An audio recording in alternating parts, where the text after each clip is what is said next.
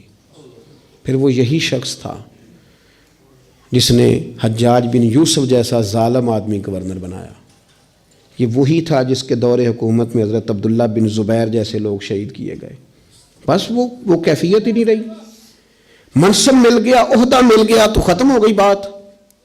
لیکن کچھ لوگ حضرت عمر بن عبدالعزیز کی طرح کے بھی آئے، اتنا قیمتی لباس پہنتے تھے کہ دنیا عش کر اٹھتی تھی، لیکن وہی عمر بن عبدالعزیز تھے کہ جب خلیفہ بنے تو پھر انہوں نے کہا اس طرح کا پہنوں گا جس طرح کا میری رعایا کا غریب آدمی پہنتا ہے. بیوی سے کہنے لگے مجھے رکھنا ہے کہ مال دولت رکھنا ہے؟ اس نے کہا آپ کو رکھنا ہے. وہ ایک خلیفہ کی بیوی، ایک بادشاہ کی بہن، ایک بادشاہ کی بیٹی تھی، پر سارے زیور خیرات کر دیے، غریبی کی زندگی گزاری. کچھ لوگ نہیں بدلتے، کچھ عہدہ آ گیا، مال آ گیا، روح بھی بدل گیا. کہانیاں ہی اور ہو گئیں. یعنی گاؤں سے آ کر پڑھنے والے بھول ہی گئے کہ کس کی ماں نے کتنا زیور بیچا تھا. پھر ان کے حالات ہی بالکل تبدیل ہو گئے، انہیں پتہ ہی نہیں ہم کیا تھے. سنو نا، حضرت صدیق اکبر رضی اللہ تعالیٰ عنہ کچھ بچیوں کا دودھ عصر کے وقت جا کے دھو کے آیا کرتے تھے، ان کو دیتے تھے. جس دن خلیفہ بن گئے تو ایک بچی نے آ کے پوچھا حضور اب وہ بکریوں کا دودھ کون دھویا کرے گا؟ تو آپ فرمانے لگے کیا خلافت مجھے خدمت خلق سے روک دے گی؟ وہ کام میں اپنی آخرت کے لیے کرتا تھا، کرتا ہی رہوں گا، میں نہیں بدلوں گا، میں وہی ہوں حضور کا غلام. بلکہ کنز المال میں ایک روایت تو ایسی ہے کہ کلیجہ منہ کو آتا ہے. ایک اونٹ گم ہو گیا مال غنیمت کا. سیدنا فاروق اعظم اونٹ ڈھونڈتے ہیں، کبھی ادھر بھاگتے ہیں، کبھی اور میری ذمہ داری ہے، مجھ سے قیامت میں سوال ہوگا، اور یہ مسلمانوں کا مال ہے، میں اس کا امین. ادھر بھاگتے ادھر بھاگتے ادھر بھاگتے. ایک شخص نے کہا حضور آپ بیٹھ جائیں، کسی غلام کی ڈیوٹی لگائیں. 24 لاکھ مربع میل پر حکومت، علم بھی، فضل بھی، تقوی بھی، اور سب سے بڑھ کر عمر وہ ہے جن سے اللہ بھی راضی، رسول اللہ بھی راضی صلی اللہ تعالی علیہ وسلم. حضرت عمر سے کہا بیٹھ جائیں، غلام کی ڈیوٹی لگائیں. حضرت عمر نے رخ پھیر کے دیکھا اور اس بندے کی طرف دیکھ کے کہنے لگے میں بھی تو ایک غلام ہی ہوں. کیا ہوں میں؟ ایک غلام ہی ہوں. میں ایک غلام ہی ہوں. اتنے محل چڑھایا سانیاں، غلام ہی ہوں میں. کیا ہوں میں؟ جب آپ نے یہ لفظ کہے تو وہ بندہ کہتا ہے نارمل بات تھی، میرے بھی آنسو نکل آئے. یار یہ بھی کوئی انداز ہوتا ہے. لیکن بھول گئے لوگ، اپنوں کو بھول گئے، اپنوں کو بھول گئے، اپنے قریبیوں کو بھول گئے. دولت آئی تو پھر وہ محلہ پسند نہ آیا، پھر گھر سوسائٹی میں بن گیا، پھر یار بدل گئے، پھر رشتہ داریاں بدل گئیں، پھر حالات اور ہو گئے. اپنی سوچیں بڑی کریں، ذہن بڑا کریں، اپنے اندر تغیر نہ لائیں. آپ آفاقی بن جائیں، ذہن بڑا ہو تو خدا عطا بھی بڑا ہی کرتا ہے. اللہ سمجھنے کی توفیق عطا فرمائے. آخر دعوانا